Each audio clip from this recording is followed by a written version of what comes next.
Bonjour à tous les amis et bienvenue dans la chaîne YouTube Les 30 ans ma passion, direction l'hippodrome de Paris-Vincennes pour un week-end 100% trotteur et avec en point d'orgue le championnat du monde des trotteurs montés dimanche, le prix de Cornulier. On commence par un beau quintet samedi, mais tout d'abord on revient sur les résultats de mercredi. Dans le quintet on est 1, 3, 4, 5, pas de Maxime Guyon dans la sélection, dommage.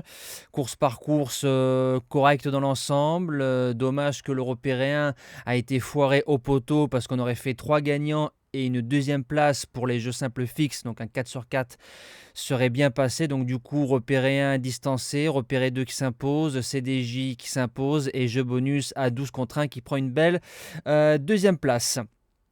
Alors les conditions du prix de Brest en Réunion 1 course 4, départ 15h15, parcours de tenue 2850 mètres avec du rendement de distance, 9 devant, 7 derrière, ça reste quand même lisible au papier.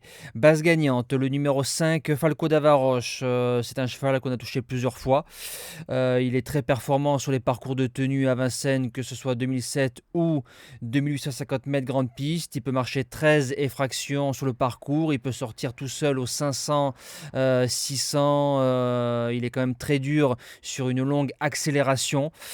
S'il est bien drivé les 2 premiers kilomètres, je pense qu'on peut sortir avec et qu'il peut s'imposer. L'opposition viendra du numéro 9, Elia Dugoutier. Elle va faire une semi-rentrée mais court bien sur la fraîcheur. C'est une jument qui a de la classe. On peut aller devant vu qu'elle part en tête et que l'engagement est bon et il y a le driver pour. Gabi qui est dessus, déféré des 4, feu, je fonce.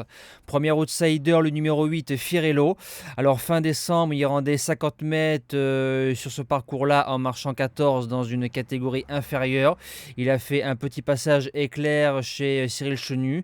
Il est revenu chez Jean-Michel Bazir. Ça sent l'engagement visé vu l'engagement. Faut se rappeler que l'année dernière, quand on le touche, il surclassait Equinox et une certaine élite de GL. Si on a le Firello de ce moment-là, il ne sortira pas du quintet.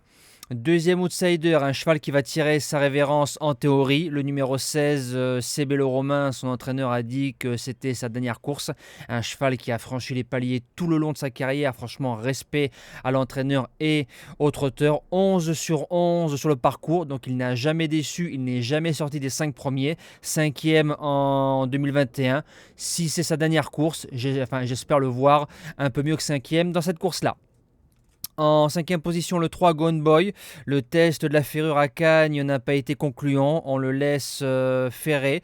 C'est un cheval que je trouve plus performant sur l'hippodrome de Vincennes qu'ailleurs. Ça, c'est propre à moi, avec un maximum de confort pour son retour à Vincennes. Pour les places, c'est un grand oui. En 6e position, le numéro 15, Éclat de Gloire, qui vient de nous faire une dinguerie dans le très prisé prix de la Côte d'Azur, 5e aux 50 mètres en marchant 12-3 en faisant une ligne droite de toute beauté. 6e de cette course-là, ferré l'année dernière. Il est déféré des 4. S'il est bien ramené, il peut faire mal dans cette course-là. En 7e position, le numéro 1, Gouélan au fort. C'est un cheval qui va faire une semi-rentrée et en ayant vu son programme, il a encore 2 courses moins dures au papier d'ici la fin du meeting d'hiver. Mais comme il est D4 et que c'est un cheval qui a 7 ans, il fait partie des jeunes, je l'ai gardé dans mes 8 chevaux. Et je termine avec le numéro 12, Firecracker. C'est un cheval qui va être abandonné, il va être limite rayé par tout le monde. Je vais le garder parce qu'il a déjà rendu 25 mètres sur ce parcours-là. Il est déféré des 4.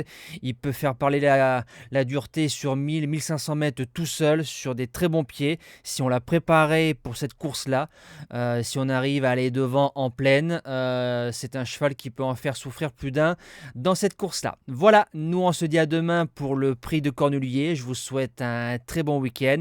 Allez à Vincennes pour ceux qui peuvent y aller parce que c'est des moments à ne pas rater. Je vous souhaite un bon visionnage et de bons jeux à tous.